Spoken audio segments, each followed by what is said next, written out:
दोस्तों, कल रात मेरे सपने में ईश्वर आए। ईश्वर बहुत उदास थे।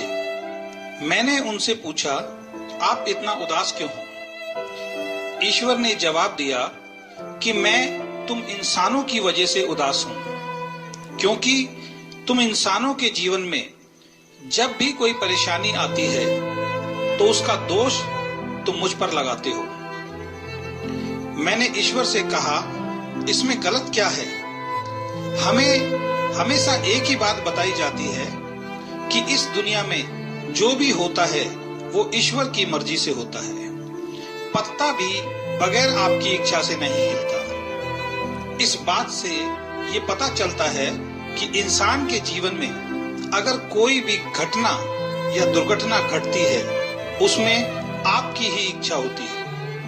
ये बात सुनकर ईश्वर थोड़ा सा मुस्कुराए और उन्होंने मुझसे कुछ सवाल पूछे। ईश्वर ने मुझसे पूछा, एक व्यक्ति रोज शराब पीता है, कई साल लगातार शराब पीने से उसका लीवर खराब हो गया है। सच बोलना, उसके लीवर को खराब करने में मेरा क्या हाथ है? मैंने तो उसको इस दुनिया में एक स्वस्थ लीवर के साथ भेजा था। एक व्यक्ति के ऊपर बहुत सारा कर्जा है, वो भी मुझे दोष देता है कि मैंने उसकी किस्मत बेकार बनाई है जिससे उस पर कर्जा हो गया, जबकि मैंने जब उसे दुनिया में भेजा था उस पर कोई कर्जा नहीं था। एक व्यक्ति बहुत गरीब है, एक साधारण सी नौकरी करता है, लेकिन उस नौकरी को छोड़ने को तैयार नहीं है। इसका मतलब उसे जो उस नौकरी से मिल रहा है उससे ज्यादा पाने का वो प्रयास नहीं करता और मुझे ही दोष देता है, मैंने उसको गरीब बनाया है। जब सास और बहू की आपस में नहीं बनती तो वो भी कहती है कि कैसी बहू भगवान ने हमें दी है। जबकि मैं उनसे पूछना चाहता हूँ कि बहू देखने जब वो गए थे तो क्या मुझे साथ लेकर गए थे? तो फिर मुझे दोष क्यों देते हैं? जब पति पत्नी की आपस में नहीं बनती तो वो भी यही कहते हैं, भगवान ने कैसी जोड़ी बनाई है, जबकि इसमें मेरा कोई हाथ नहीं है। ये सब उन दो परिवारों के लोगों की या लड़के लड़की की आपसी पसंद से हुआ है। किसी को बिजनेस में बहुत बड़ा नुकसान हो गया, वो भी यही कहता है, ये सब मैंने करवाया है, जबकि जिन गलतियों की वजह से नुकसान हुआ है वो मैंने नहीं, उसने खुद ही की है। ऐसे बहुत सारे उदाहरण जिसमें आप मुझे दोषी ठहराते हो। और आपकी सबसे बड़ी दिक्कत है, जब आपके जीवन में कुछ अच्छा होता है तो उसका श्रेय आप अपने आप को देते हो कि ये आपकी वजह से हुआ, और जब कुछ गलत होता है तो उसका दोष आप मुझ पर लगाते हो। मैं आपसे एक सवाल पूछना चाहता हूँ, अगर मैं आपको अपने बच्चों की किस्मत लिखने का अधिकार दे दूं तो आप अपने बच्चों की किस्मत कैसी लिखोगे? मैंने कहा कि मैं अपने बच्चों की किस्मत बेहतर से बेहतर लिखूंगा।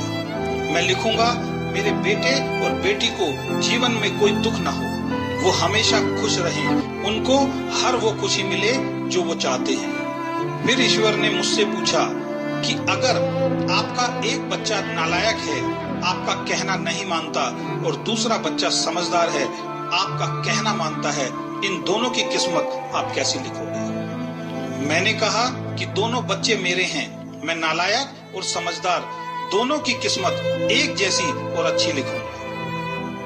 ईश्वर थोड़ा हंसे और मुझसे बोले, मैं कौन हूँ? आप सभी मुझे परमपिता परमेश्वर कहते हो, इसका मतलब आप सभी मेरी संतान हो। जब आप अपने सभी बच्चों की किस्मत बहुत अच्छी लिखोगे तो मैं आपकी किस्मत बेकार कैसे लिख सकता हूँ? हकीकत में मेरे पास आपकी किस्मत लिखने का कोई अधिकार नहीं है। मैं हर इंसान को एक जैसा बनाकर भेजता हूँ और आप सभी को एक चीज देकर भेजता हूँ जिसका नाम कर्म है। आप जैसा कर्म करेंगे वैसा फल आपके कर्मों से ये दुनिया आपको देती है। इसमें मैं तो कहीं भी नहीं हूँ। इस बात को अब मेरे तरीके से समझो। एक व्यक्ति शराब पीने में पैसा खर्च करता है, उसका शरीर खराब होगा क्योंकि उसका कर्म वैसा है। दूसरा व्यक्ति दूध बादाम खाता है, उसका शरीर बहुत अच्छा होगा क्योंकि उसका कर्म अच्छा है। एक विद्यार्थी परीक्षा में फेल होता है क्योंकि वो अच्छी तरह से पढ़ाई नहीं करता। दूसरा विद्यार्थी परीक्षा में टॉप करता है क्योंकि उसका कर्म अच्छा है, वो पढ़ाई बहुत अच्छी तरीके से करता है। एक व्यक्ति गरीब घर में पैदा होने के बाद भी अपनी मेहनत से करोड़ों रुपए की संपत्ति बनाता है, ये उसका कर्म है। दूसरा व्यक्ति बना बनाया सब कुछ खत्म कर देता है, ये उसका कर्म है। एक परिवार में सब साथ रहते हैं, स्वर्ग जैसा जीवन जीते हैं, बहुत प्यार है, ये उनका कर्म है। दूसरे परिवार में साथ रहना नर्क जैसा लगता है, ये उनका कर्म है। इन बातों से मैं आपको सिर्फ इतना कहना चाहता हूं कि आज अगर आप सुखी हैं तो आप अपने कर्मों की वजह से हैं, और आज अगर आप दुखी हैं तो आप अपने कर्मों की वजह से हैं। और ये कर्म करने की ताकत अंतिम सांस तक आपके साथ रहेगी। अगर आप अपने जीवन को बेहतर बनाना चाहते हैं तो आज से, अभी से अपने कर्मों को अच्छा करना शुरू कर दीजिए, आपका जीवन अच्छा होना शुरू हो जाएगा।